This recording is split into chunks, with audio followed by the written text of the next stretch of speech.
represent over 1,500 Ohio voters who have signed a petition to ban fracking and toxic disposal injection wells in Ohio.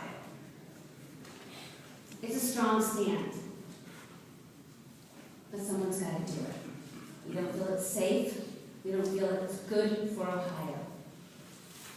We do have both. We do have injection wells and we do have fracking, so it's apparent that we must legislate safe procedures with the present situation. These are our top 4 priorities for change. Number 1, local control.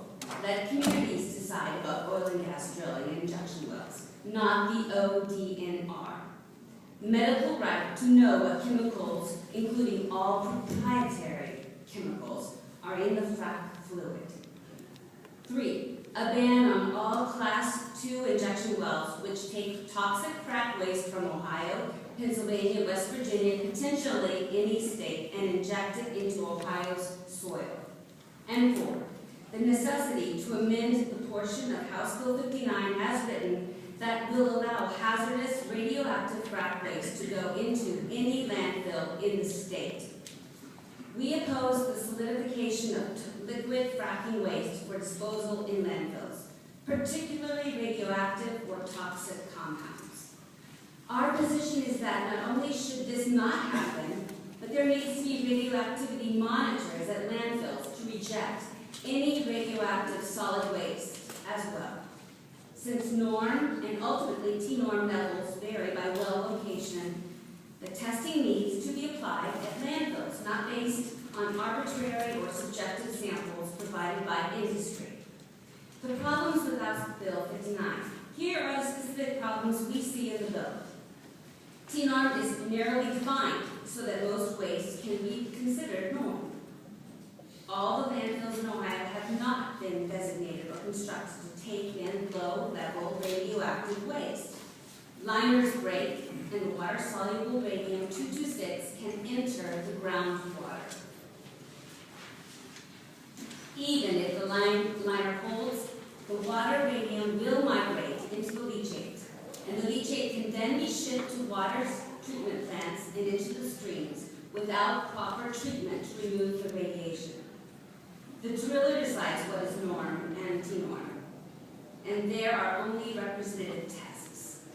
Testing radium-226 at landfills is almost impossible. Most of radium-226 is an alpha emitter, which is stopped by paper. Only a small amount is gamma. Depending on where they test, they could easily not be able to test accurately. The landfill wants the material as they make money, so they may not accurately determine the radiation level.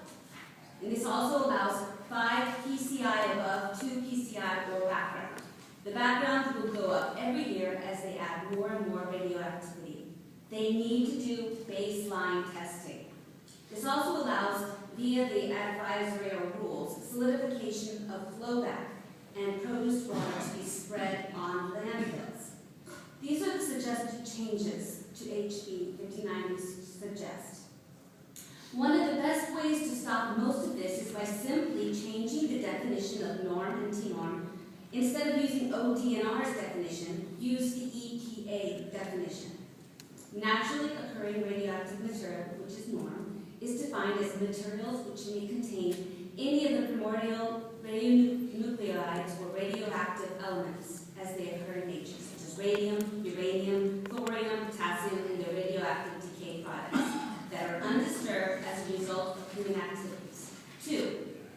Technologically enhanced naturally occurring radioactive material, or T-norm, as is defined as naturally occurring radioactive materials that have been concentrated or exposed to the accessible environment as a result of human activities such as manufacturing, mineral extraction, or water processing. Technologically enhanced means that the radiological, physical, and chemical properties of the radioactive material have been altered by have been processed or beneficiated or disturbed in a way that increase the potential for human and environmental exposures. Last page. We need to delete the proposed definitions, which is the ODNRs. naturally occurring radioactive material, NORM, means material that contains any nuclide that is radioactive in its natural physical state. Naturally occurring radioactive material does not include source material, byproduct material, or special nuclear material. 2. I'm having a hard time with that word today. Technologically enhanced naturally occurring radioactive material, or TNORM, means naturally occurring radioactive material with radionuclide concentrations that are increased by or as a result of past or present human activities. Technologically enhanced naturally occurring radioactive material does not include natural background radiation, byproduct material, or source material.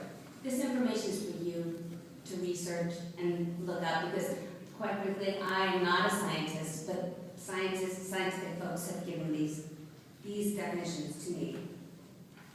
Okay, so additional changes to House Bill 59 require that all TNORM be disposed of in low-level radioactive waste disposal sites, as outlined in the OEPA advisory. 2. State that no norm or TNORM may be beneficially used or buried on site. 3. Outlaw solidification, toxic and radioactive oil and gas exploration and production of liquid and semi-solid waste mixed with wood chips and then sent to Ohio landfills. 4. Require independent, not industry-influenced, scientific panel to determine safety of any brine disposal plan proposed by the Chief of Oil and Gas. Brine disposal is number 1509.22 by any other method not specified in divisions C1A to C of this section. And 5. Outlaw brine spreading. Since much is now toxic and radioactive, it is impossible to determine if it is from a vertical or horizontal well, from flowback or produced water. I know all of you, everyone here loves Ohio. We're all Ohioans. Most of us grew up here. Most of us have family from here. We want our children to have a healthy and safe and wonderful Ohio future. This is why I'm taking a stand. To protect Ohio, I believe that fracking poses so many environmental potential devastations to our water supply, the safety of our water, our soil, and the air we breathe. And it's our job, as your job, to legislate and to make sure that if we're going to do this, we're going to have to do this incredibly safe as possible. I have 1,500 folks like me who don't think it can be done safely. We want sustainable energy. We want you to put your energy, your votes, your passion into the future. That'll bring people that want to have fun, young college grads to Ohio. If Ohio's a green Ohio, they're going to want to come here. They're not going to want a toxic, polluted state. Look at China. They don't have any regulation. They can't even breathe. We're not there. But we may get to the place where we can't drink the water in our water aquifers or in our wells. So I respectfully thank you for your time and for your consideration. Please look at these. The more scientific language was given to me from Vanessa Pesek from NeoGAP.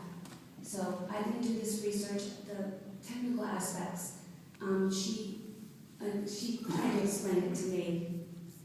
But I want you to know that I will fight very hard to protect Ohio for its future. Thank you very much. Carolyn, thanks for your testimony. Your passion for the state is there. Thank you. Questions? Thanks for being here. This is the petition. This is the petition. It's online.